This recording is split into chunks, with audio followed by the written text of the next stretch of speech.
Africa Eye goes undercover to expose the cruel trade in disabled beggars between Tanzania and Kenya.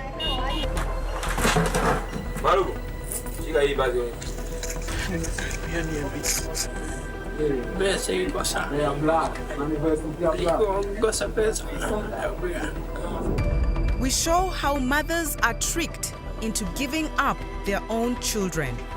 Mama, unaweza taka tena arudi?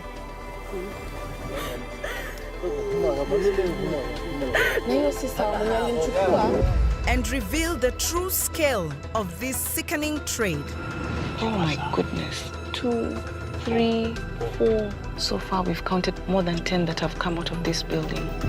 We go inside the trafficker's den to expose its darkest secrets.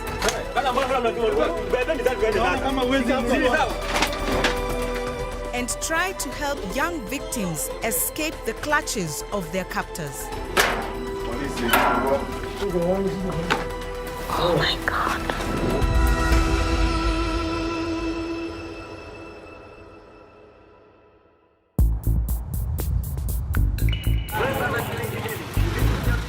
My name is Njeri Mwangi.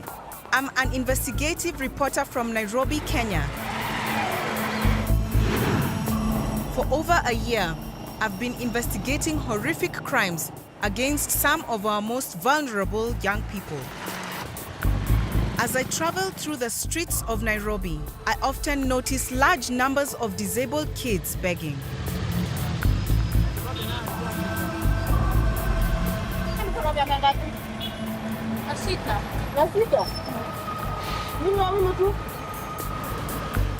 I see just as many in other parts of town, and I'm shocked that they ended up in this situation at such a young age. The same scene is played out in towns and cities across Kenya, and every year their numbers seem to grow. Umesema unaitwa nani? Joan. Nyumbani ni wapi? The vast majority say the same thing. Tanzania. They've been brought over from Tanzania to beg.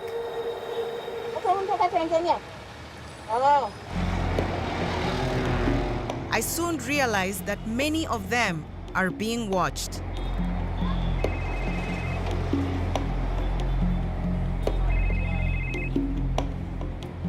Hello. Sawa. Mambo usiniongeleshe.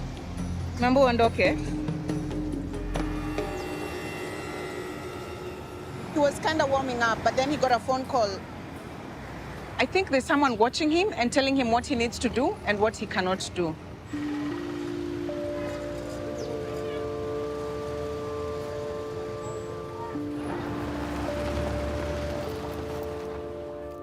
I met dozens of beggars during my investigation, but the story of one affected me more than any other. His name is Farah, and as I was to discover, he has been enslaved by traffickers for nearly half of his young life. Sasa. Sambusalimia tena. Nolikuja Kenya aje? Again, Haujawahi ongea na mama yako tangu? Wana namba mama. Ana na mama. Namba ya mamangu kufuta wote.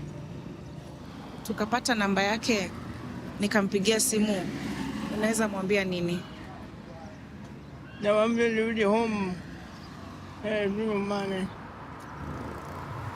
As a mother myself, I can't imagine what this family has gone through or the kind of abuses Farah has suffered during his time on the streets. Nini ama nani una miss nyumbani zaidi? Mama. Mom. Nani mwingine? Wote tu. Wote. Baba zangu. Na ujue umekaa huku muda gani? Tauli, nijue daga mtaani. Nimesema kwa sababu ubaya nyumbani. Ukapatana na mama yako saa hii utamwambia nini? Nawaambia tu nilikaa Kenya. Ikawa sababu ulipaya nyumbani. Hiyo tu ndio maombi yangu, ya kwamba siku moja utarudi nyumbani uone mama yako. Sawa. Mimi nataka kukusaidia.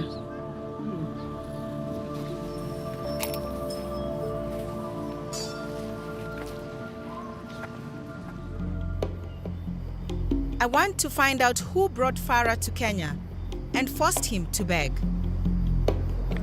One evening, we follow him back to a shack in a poor neighborhood of the city, Kariobangi. I recruit an investigator to go undercover and find out who is holding Farah and how he's being treated. She quickly manages to get a job as a cleaner in the shack where it appears Farah is held captive. Armed with a secret camera, she turns up for her first day of work. Inside is a man called Zengo, who appears to be in charge. Also disabled, he can only walk using crutches. My investigator later learns that Zengo has just been released from police custody. He was arrested for handling a stolen TV, though Zengo says he is innocent. While he was in custody, 2 disabled kids he was keeping here seem to have run away.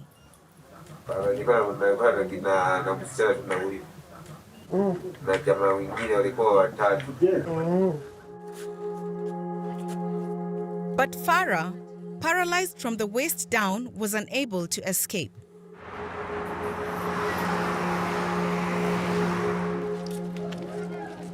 For 10 hours a day, he's forced to beg on some of Nairobi's busiest streets. Watched closely every step of the way by one of Zengo's men.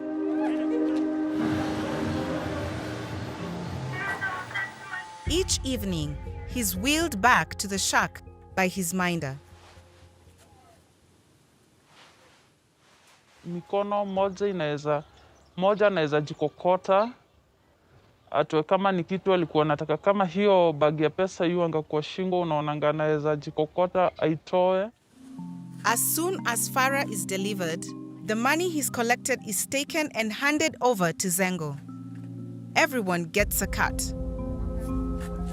The minder who pushes Farah's wheelchair on the streets. Even our investigator is paid for her cleaning fees.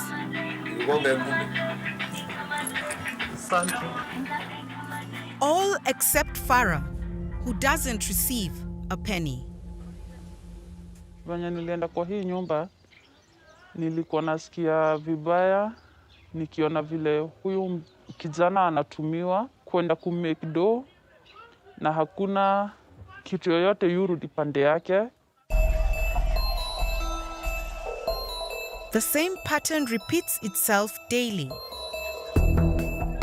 On average, Farah brings in 2,000 Kenyan shillings, or $18 each day from begging. Every last penny is taken from him and shared between Zengo's cronies.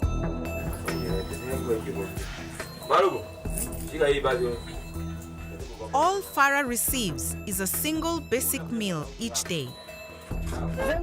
It's clear that Farah is being exploited terribly. So, my investigator waits for a chance to get him alone to find out more.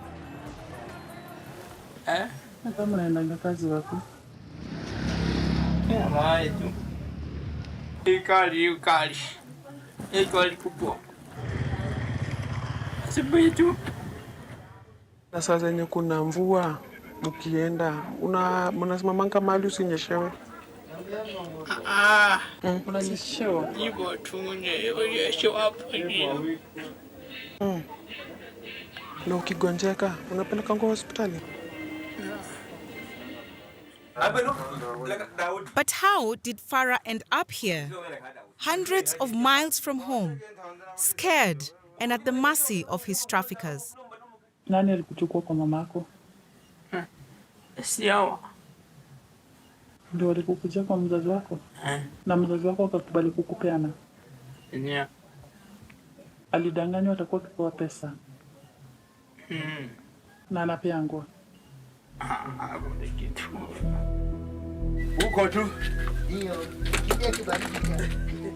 My investigator discovers that Zengo tells the parents of disabled children in Tanzania that he'll send a cut of their earnings from begging back home. But that never happens. Conned by Zengo, the parents receive nothing. He has turned their kids into modern-day slaves.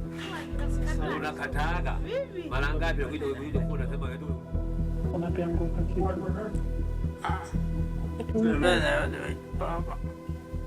Wanachukua tu zote. Farah hands over 700,000 Kenya shillings, equivalent to $6,000 a year. No one knows how many disabled kids have been trafficked and enslaved like Farah, but experts say the number is growing each year. Irene Wagema runs a rescue center for disabled children and thinks the problem is getting worse. Since last year, the numbers have increased, and especially in Nairobi. And you see them, they're all over. They're so vulnerable, they're exposing them to every danger out there. And the way they are kept, it's inhumane, completely inhumane. And they're really abused. Irene believes that organized criminal gangs are controlling and profiting from this trade in human lives. This child cannot cross the border by themselves. Because to bring these children en masse, then it means it's a kind of a cartel. Because this is child trafficking. It's all tantamount to child trafficking. Many of the disabled beggars that I have spoken to come from the same part of Tanzania, the impoverished area around the city of Mwanza. I want to find out why so many vulnerable children from here end up on the streets of Nairobi.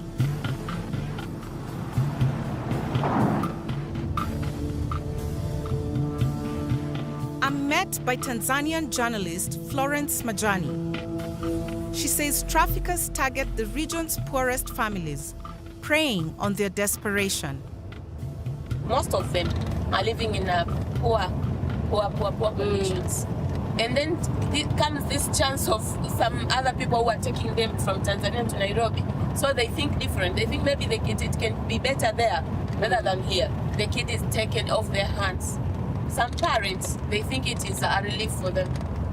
Do you think the parents really know what the children are doing in Nairobi? They don't know. They don't know. They don't. As far as I understand, they don't know. What do you think they think their children are They doing? think their children are supported. They will come back one day with some money. I wish they knew what was happening with their children in Nairobi.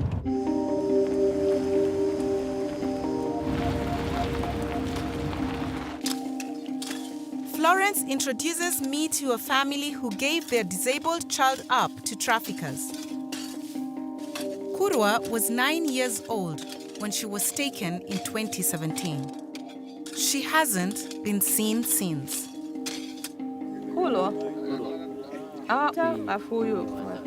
Kama mtoto huyo akipata mchango mzuri wa hela, nitakuja naye na posho yake hivyo hivyo. Aliwaileta chochote? Hajaleta kabisa. Yaani wenyewe wakasema miezi hizi tu mitano. Tukakaa miezi mitano tunarudi nyumbani. Na mmeshawahi muona, mmeshawahi ongea na yeye? To ensure she's never found, the trafficker even changed the child's identity. Akabadilisha jina sasa, akamsaini hivyo hivyo, akamandika Kurwa Ngasa, kwangu akadificha. Akatoa jina lako akaweka lake. Against all the odds, Kurwa's family still hopes to find her again.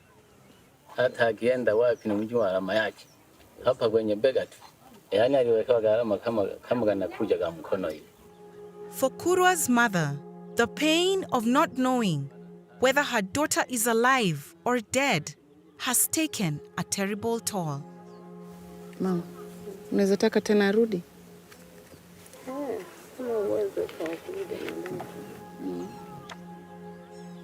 Unamtamani mtoto wako.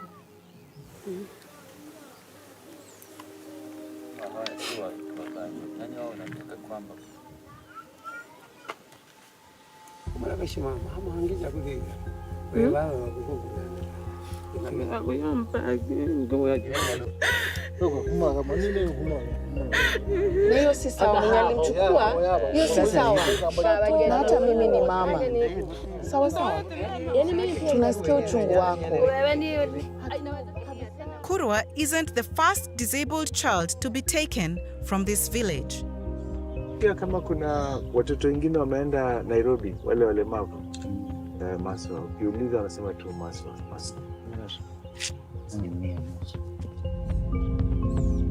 There are clearly many more victims of this vicious trade out there. Many more families ripped apart like Kurwa's. I head back to Nairobi, determined to track down the men who trick families into parting with their kids, all for the sake of profit.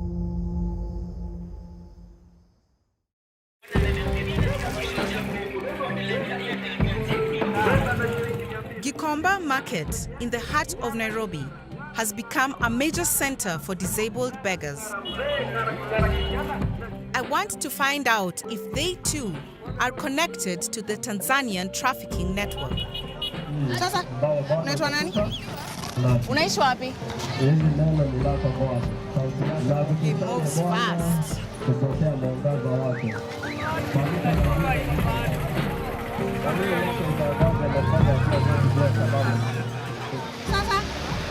Sasa. Wewe ni wa wapi? Tanzania. Tanzania? Na umefikaje hapa?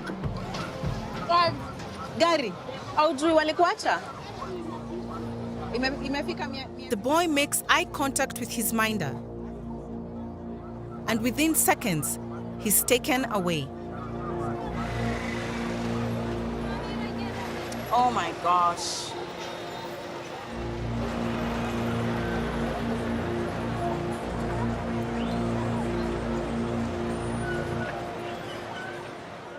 There seem to be hundreds of beggars in this market, all operating in plain sight of the police.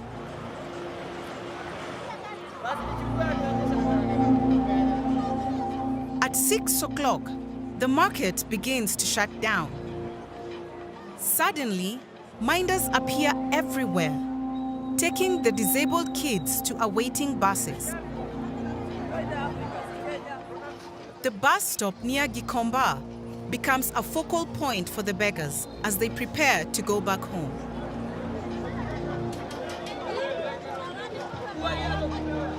As you can see, that is 3, that is 4.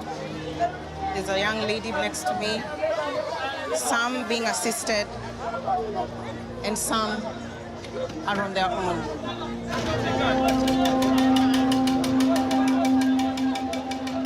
Mtoto wako? Mtoto wako miezi ngapi? Kasupu? Ana miezi 5. Ulifika aje hapa? Umekuja na trolley? Unaenda nyumbani wapi? There are signs all around me of a flourishing human trafficking network. The beggars and their minders all seem to be heading to one place, Kariobangi. The very same neighborhood where Farah, the boy we met on the streets and followed home, is kept by his own trafficker, Zengo.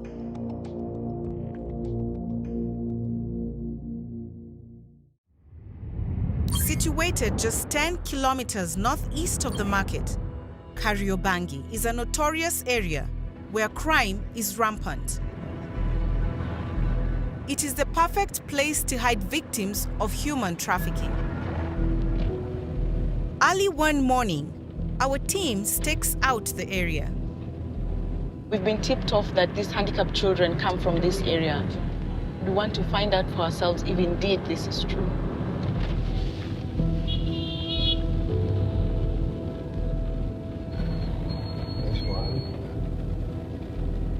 It's 5:50 a.m. and already disabled kids are emerging from the shadows with their minders. So I think the bike is told to come when they're ready. 2, 3, 4, all on wheelchairs. Oh my goodness, this is another one. Those are 7 wheelchairs. So far, we've counted more than 10 that have come out of this building. I've only been watching the area for around 15 minutes, and I've already observed dozens of kids being sent off to beg. There is another child that has been wheeled out. Even the one that is on the bike right now has crutches. I'm afraid I've lost count. There came so many of them. I don't know how many I've counted now. There could be hundreds of trafficked children held in this one area alone.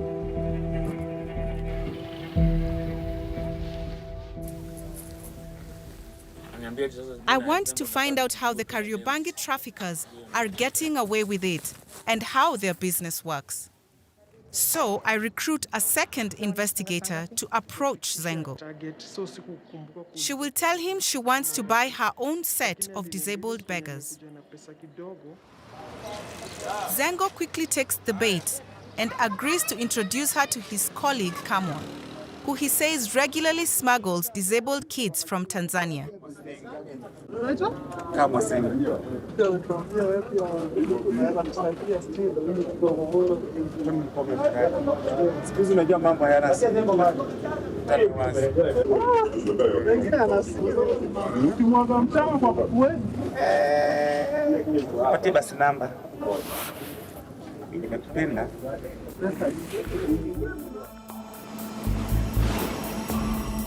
A few days later, my investigator meets up with Kamwa outside a nightclub. Accompanied by Zengo, he seems willing to help.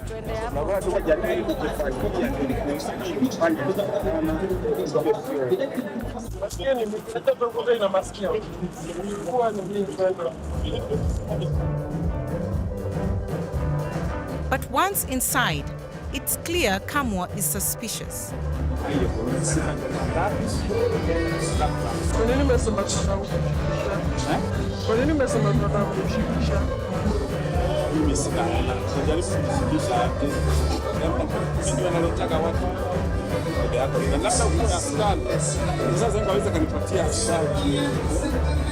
But after a while, he offers to take my investigator into the heart of his operation.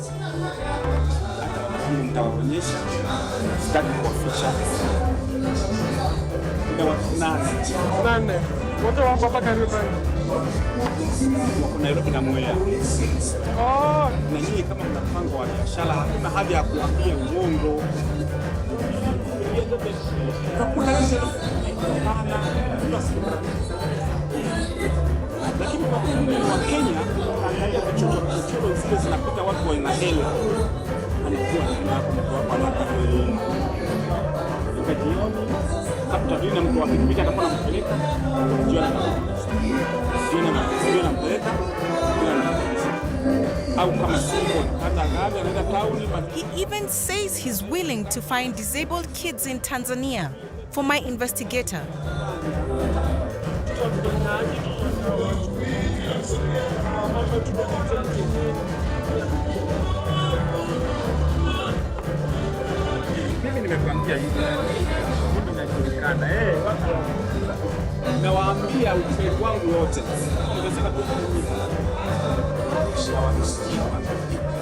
Kamwa talks about trafficking humans as if he was selling second-hand cars, and he'll do whatever it takes to keep the supply chain moving. lazima utumie nguvu. Sema kama unataka na msichana wewe mlemavu, unakuja na waongelesha bibi, nataka udenya. Kwa sisi walemavu kama kuna kazi nafanyika hivi, kwa kufanya na yeye. Kuna mwenye anajaribu kukwambia mimi ni kupatia mtoto wangu lazima tumakinishe. Kama mimi nakuja tutakuwa tunaongea na sisi na wao wanaongea naye. Sasa hiyo hofu inafanya nini? Kamwa says overall it costs just 10,000 Kenya shillings or $85 to bring a disabled beggar from Tanzania. Once in Nairobi, the beggar will earn at least 2,000 Kenya shillings or $18 a day. After just 1 week, the trafficker makes their investment back. Then it's pure profit, sometimes for years.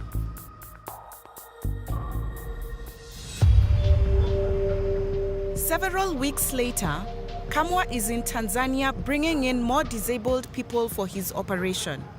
He offers my investigator a chance to get involved. Ushapata watu?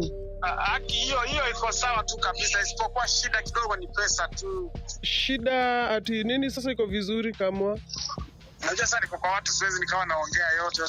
Watu iko sawa kwa upande wa watu, lakini sasa shida ni hela. Umepata watu wangapi huko? Wapya ni hao watatu tu. Wale wengine ni wa kwangu, hao hatuwezi tukaongelelea. Sawa. Ni kama ni wadogo ama tu ni watu wakubwa? Yaani tuseme kuna kasichana kako na miaka 13 na kuna kijana ako na miaka 9. Sasa lakini afya yake kamili ya ulemavu kamekuchi. Alafu kuna mama mkubwa. Tutachukua nyumba, tutaweka kijana wa kuwasimamia. Kamwa plans to keep some of the beggars for himself and pass on the rest. My investigator does not want to encourage him. So she says she's out of money and can't pay. Do you have any idea akona nyumba ni kama ngapi? Kwa nyumba nazo akonazo, mali anaishi kuna nyumba 3 yake yenye anaishi na 2 za wafanyikazi wake. To keep track of his expanding business, Kamwa gets his minders to record every transaction in a notebook. Huko nakutanga naenda karibu every week. Hizo zinarudishilianwa pamoja, mnaandika kwa kitabu ile pesa mmekuja nayo. Ile time yenye anakuja ndio mnafanya hesabu. As well as his base in Kariobangi, Kamwa has a property in Mwea, 2 hours drive northeast of Nairobi. He says similar houses full of trafficked kids exist all around the country. He's brought my investigator here to show off the new kids he's just brought over from Tanzania. Kamwa tells her that the children are nervous. He needs to convince them they are in a safe place. But it's all a con. Mimi nataka kuwadanganya kwamba hawa ni rafiki zetu, wanataka kuona venye tunaishi, wanataka kuwa wanawaletea msaada. Mpaka mimi watu wananiletea mimi mnakaa innocent. Nawaongelesha kama watu kweli wa msaada. Unajua nyinyi wakaona hivyo wanajua ni madonga tu. Kamwa maintains a low profile when visiting his trafficking houses to keep one step ahead of the law. Watu wanakaa na vijana, sawa. Hata sitaki kujadiliana hapo. Nakuja na jioni nalala. Naona utajua hata hii wa kazi hiyo. He takes my investigator to a nearby apartment where he's keeping the disabled children he has just trafficked from Tanzania. The same ones he tried to sell to us. Ni watoto kabisa hawa. Kwani wakinileta hizi tu.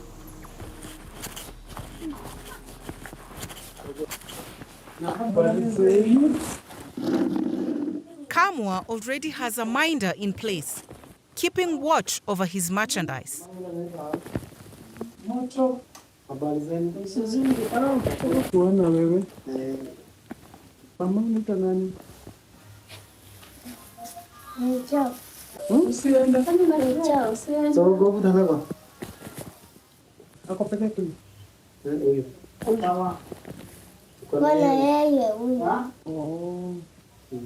Na wewe unaitwa nani? Richard. Na wewe Richard unasoma?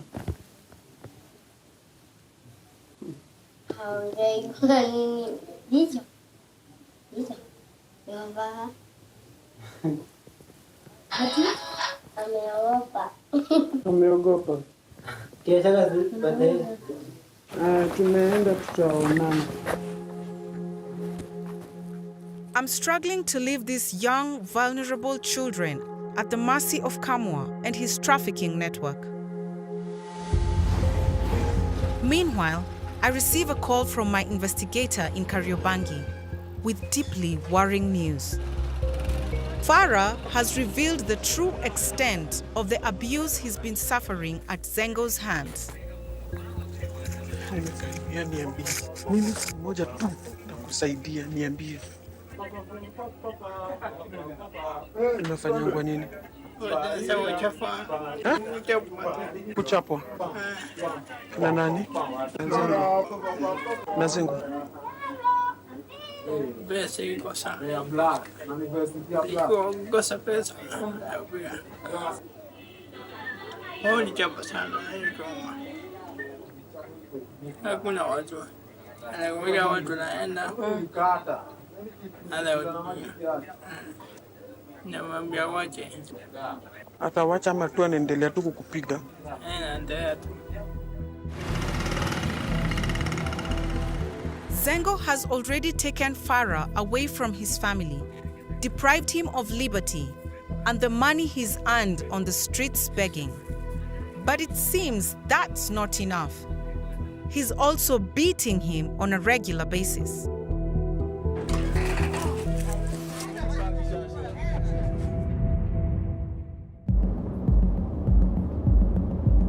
Knowing that Farah is in immediate danger, we alert the Nairobi police. Following my tip-off, the police begin their own investigation before organizing a major clampdown on the Kariobangi traffickers. The first target on their list is Kamwa, who brought over 4 disabled kids from Tanzania just weeks ago.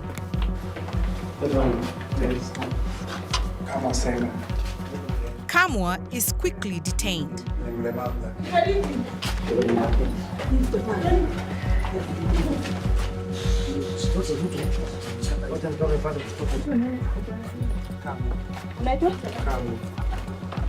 Na hao watoto wako nje ni wanani? Hao watoto wako nje. Huyo msichana ndio wa kwangu. Ziliisha. Ziliisha. Ukujisahau. Kajisahau. Simu zako zote tutakuwekea. Ni simu zako tutakuwekea. Haina shida. Haina shida, tutaenda kukuwekea. Utuonyeshe nyumba zenye umeweka wale watoto wote walemavu ndio tusikizane. Mimi niko tu. Hapana, tuonyeshe. Tuonyeshe watoto wenye umewaweka walemavu kwa hivi. Sina nyumba nyingine. Sina nyumba nyingine. Undeterred, the officers decide to search the building. Toa pasia, angalia. Wewe.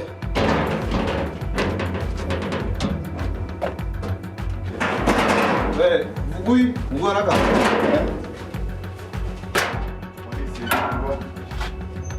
Despite Kamwa's protests, police suspect he controls 2 other rooms.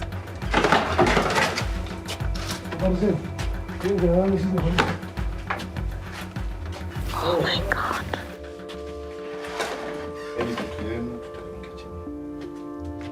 A young child and 5 people held in a windowless room.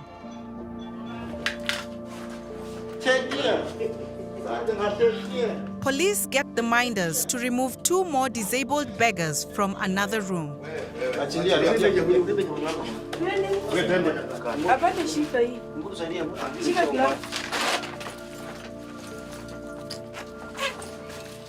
think it's kitambo ya earning zangu. Sio ni exhibit mzuri sana. That is what we are looking for. Hii ni exhibit. Good. Umefanya kazi sasa. They find Kamwa's notebook detailing all the money that has been collected from his beggars. I am so shocked at how many people are staying in that house. Really shocked. So we are going now to Zengo's house. I hope Farah will finally be rescued from the man who has kept him captive for almost a decade. Zengo is completely refusing to come out. He denies he doesn't know anything as well. And the police are trying to force him out of the house.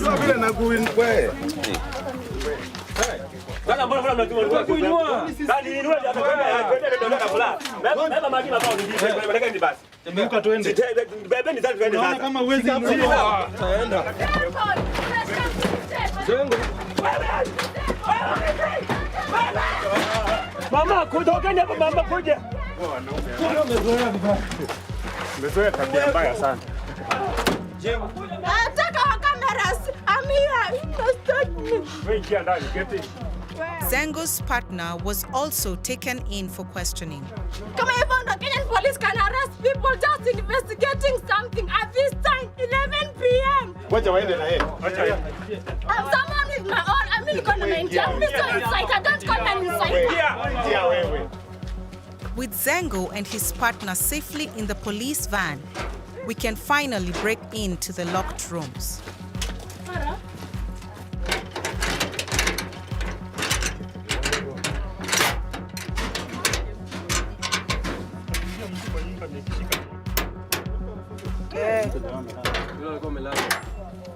Inside, we find Farah. Unanikumbuka? Ukwaje? Kwa salama. Umekula? Uko na nani mwingine hapa? Zengo peke yake?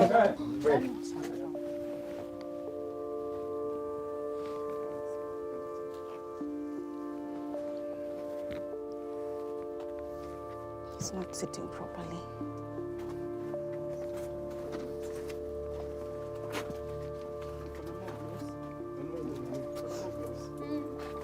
Hivyo sawa?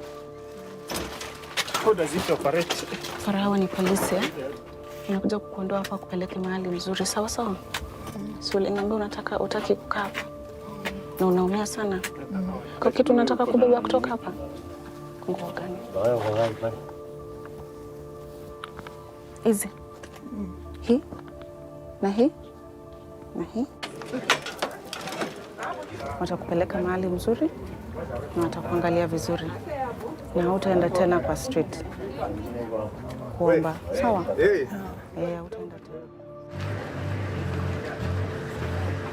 Tonight, we have caught up with 2 traffickers who the police have arrested.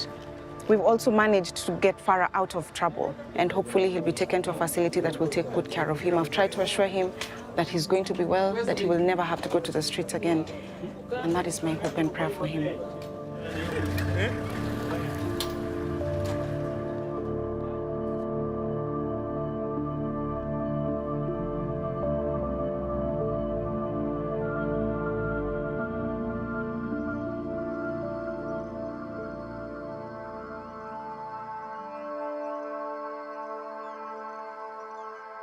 Farah is finally free from his trafficker.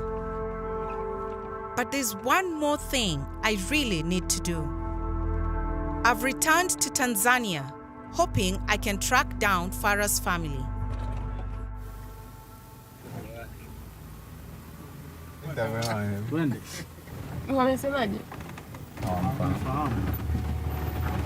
But everywhere we go, we seem to hit a dead end. Amaguru amalemavu yangu. Atembea. Mnazi. According to him, the face is not familiar at all. Finally, a breakthrough.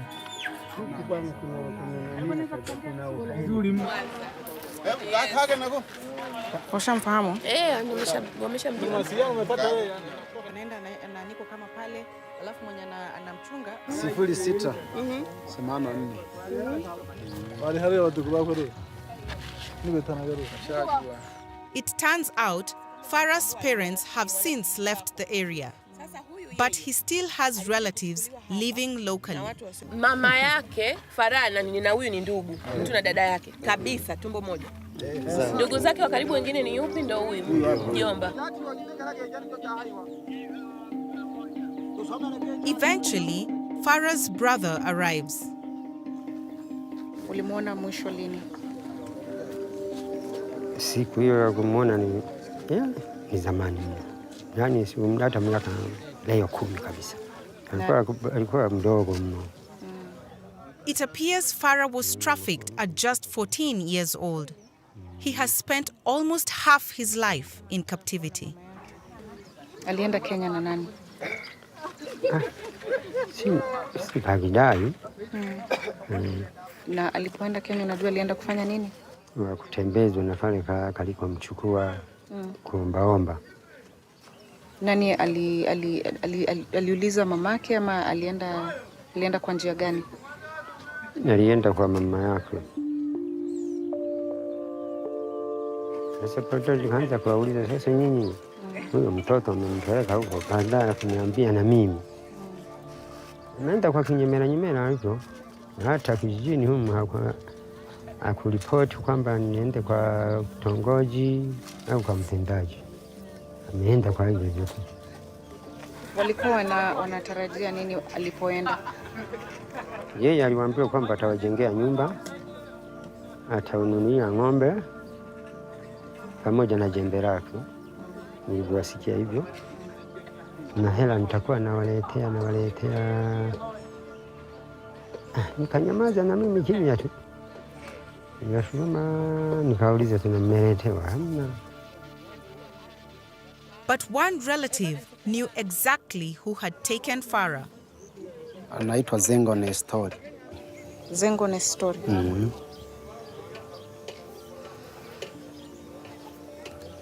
Na amerudi hapa tena? Sijawahi kumuona sasa. Miaka mingi mirefu sijamuona huyo. Na wazazi wameshawahi kuongea na Farah? Hata kimoja hawajawahi kuongea naye Farah. Tangu Farah ondoke hapa wameshawahi kuwasiliana vyovyote na wazazi wake? Hamna. Na mpaka wamehama kabisa hawajawahi kuongea na Farah. Walihama? Mbona walihama? Na eneo lao ndo maana wakahama huko. Maana hapa walikuwa wanaishi kwa eneo dogo tu la hekari moja. It's clear that a hope for a better future drove Farah's family to let Zengo take him. But when the money and gifts he promised them failed to materialize, the family were forced to move even further away.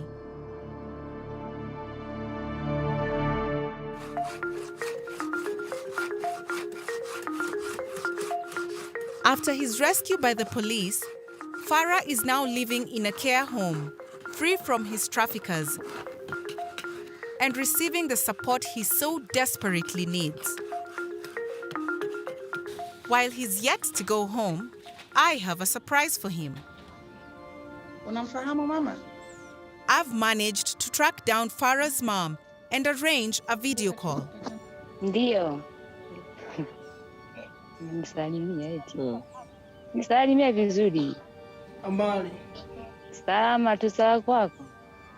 Salama. Umenifahamu lakini? Nakufahamu. Wale watoka zako ukawaona utawafahamu? Zangu za miaka mingi. Salama tu. Sasa unasemaje sasa? Ndio urudi nyumbani. Sasa hivi. Na mimi niko polini, lakini wewe nafasi ya kukaa huku hamna. Sasa nitafuta sehemu ile hana poli ndiye uje nyumbani. No. Huku itakuwa usumbufu. Nitafuta sehemu hiyo ya polini ndiye huja sasa nyumbani.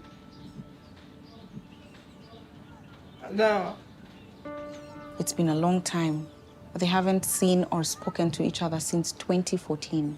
Mother wants her son home, and son wants to go back home. This is just the beginning.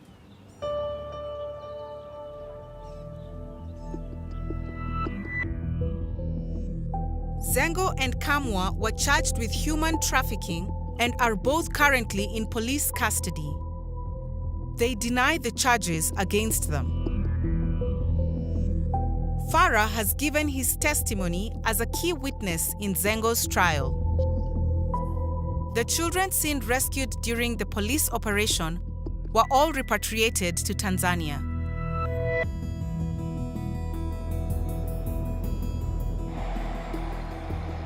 Our investigation may have disabled Zengo and Kama's network, but this is just a drop in the ocean. Across Kenya, young children, youngsters, and even adults are being subjected to the same horrors. Trafficked from across the border, they're deprived of their freedom, starved, and even beaten by ruthless criminals who take away every penny that they get. The authorities in our country must investigate and crack down on those who profit from this suffering. And ordinary citizens must also stop turning a blind eye to the exploitation that we walk past every day.